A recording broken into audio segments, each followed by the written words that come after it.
Lu here. You know, I came across a game a long time ago that I think is super unique. What game is that? Princess Maker 2, of all things. Roll the intro and let's talk about this fantastic simulator game.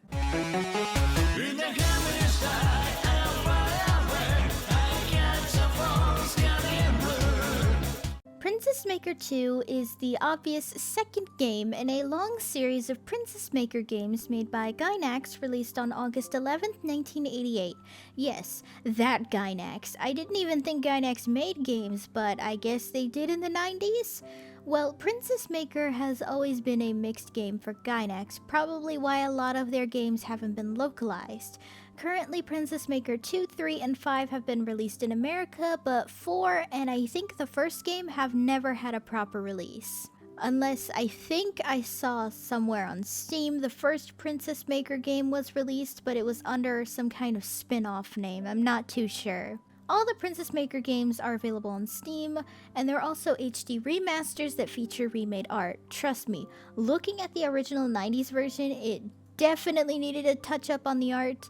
The game was designed by Takami Akai, who would go on to produce Gurren Lagann. I can't believe this game was made by Gainax, by the way. What a weird fucking adventure they went through with this. Well, on to the story.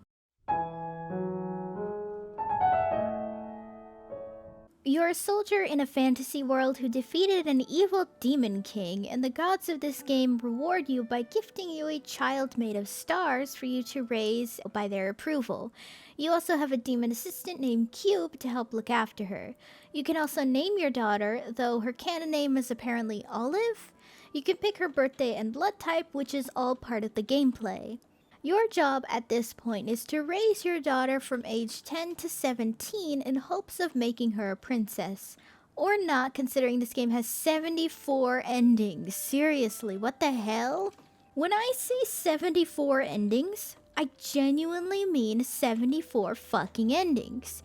Each ending is based on attributes from the gameplay, which I'll mention in a second, and range from your daughter being a humble farmer, dancer, and a fucking prostitute. She also has a wide outcome of who she'll marry, like a prince, obviously, knight, sorcerer, the demon king you killed earlier in the story, her butler, and you, for some reason. Overall, the story is simple, but the endings are insane. I guess it's really not surprising it's made by Gainax then.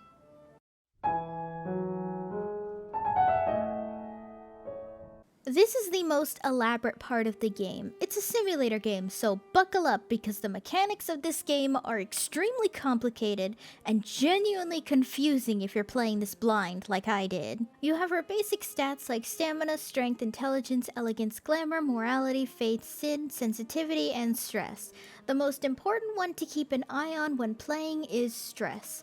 If her stress levels go too high, your daughter will get sick or become a delinquent and refuse to work. If she gets sick too often in too rapid of a succession, she will literally die.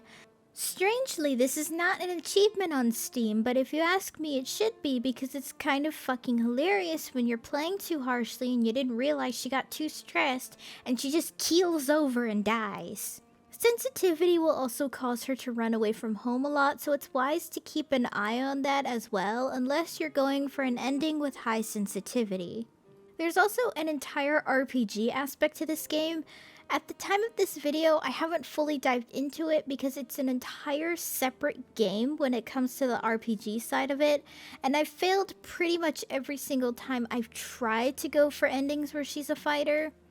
There's an entire reputation tree that are based off competitions you win. If your daughter becomes a delinquent, she'll eventually get arrested, which will fuck up your reputation. There's also the skill line, which is things like her decorum, art skills, speech, cooking, cleaning, and personality. You can also speak with the royal staff, and each one will also be a part of how you get certain endings, basically. Where's the prince in this game? You can only speak with him every January, and becoming an actual princess that this game is suggested is probably the most complicated next to getting the morally shitty ones. To raise and lower her stats for the endings you want, you have to put her in classes which are very expensive and slash or have her work, which will raise and lower certain stats. Though work, you will have to be careful as certain jobs will jump her stress, which means you have to give her days off to balance it. This game is basically balancing your daughter's stats and stress to get a conclusion, and the fact that there are 74 endings shows that this game is extremely complicated.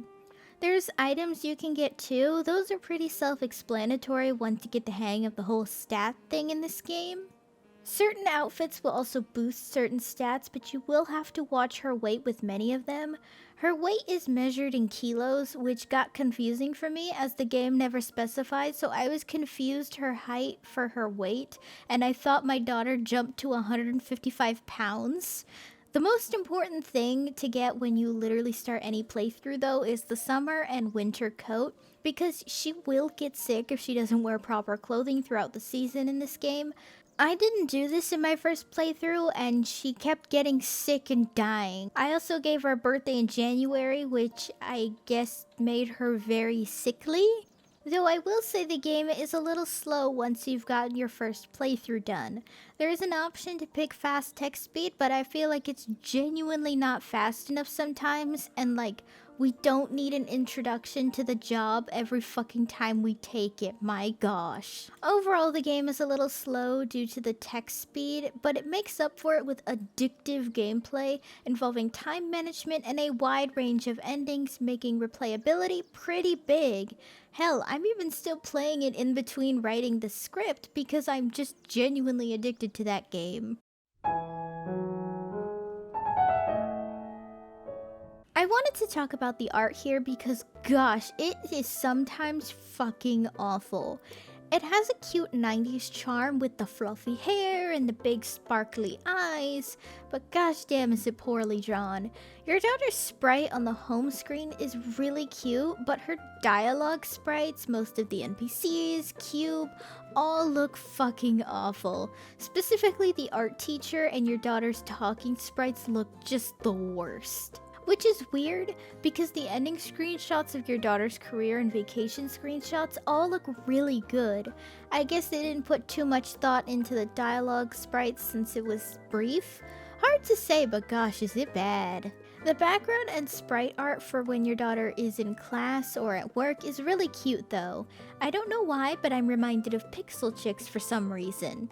The background art is also really cute. Like, that's a pretty fancy bedroom for a girl who's going to have the financial stability of a fucking Beanie Baby.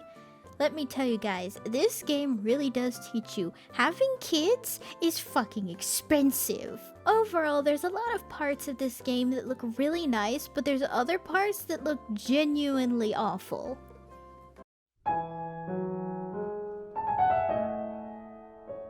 This game is genuinely fun. I was a bit iffy on it at first because I've only ever heard of this game from a YouTuber whose video on it was pretty silly and not too clear on just how complicated this game actually is.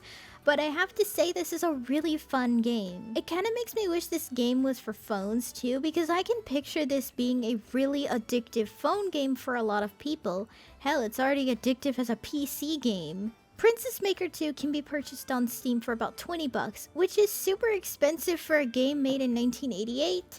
Then again, Nintendo charges about that much for every game that's about that age too, so... However, unlike Nintendo, the game goes on sale for about 10 bucks, so I highly recommend getting it next time there's a big Steam sale. The game can also be played on PS2, Sega Saturn, DOS, and other older hardware, but I don't recommend it, as the Steam version is a remaster that fixes a lot of art and translation issues the older game had. Although with sprites being fixed up that weren't so inappropriate considering your daughter is a literal child throughout most of this game. That's it for this video though. Do you plan to play Princess Maker 2? Have you played any other games like it? Let me know down below. Hey guys, thanks for watching! If you liked the video, be sure to give it a thumbs up and consider subscribing if you're new. And if any older new subs would like to help support the channel in any possible way, my Ko-fi page is down below in the description along with all of my social media.